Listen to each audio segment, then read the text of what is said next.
story this morning. US President Donald Trump has slapped down talk of applying the Libyan model to the denuclearization of North Korea. His comments at the White House on Thursday contradict those made by his national security advisor in recent days, possibly hoping to cool down the slight uptick in tensions over John Bolton's remarks. Trump also reassured Kim Jong-un that he would remain North Korean leader if he gave up his nuclear weapons. Our Seung-jae starts us off. U.S. President Donald Trump has rolled out the so-called Libya model for dismantling North Korea's nuclear weapons program, instead offering strong security guarantees to Pyongyang in return for its denuclearization.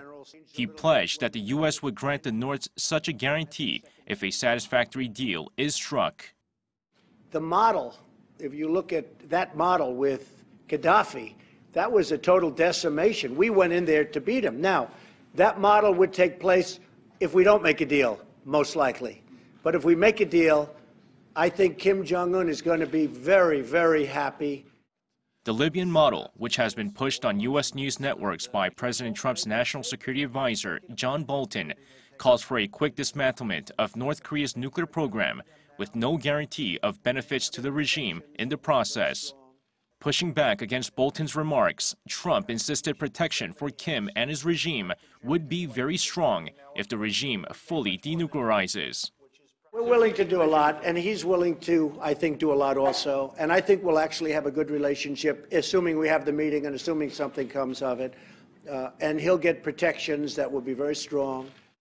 With all signs pointing to Bolton's mentioning of the Libya model being the reason behind North Korea's recent 180-degree turn, the White House has been stressing that's not the model they're incorporating, saying instead a President Trump model will be used. Will Trump's security guarantee be enough to ensure North Korea falls back in line? With the North Korea-U.S. summit set for June 12th in Singapore, the U.S. and South Korea certainly hope it will be. Seung-jae, Arirang News.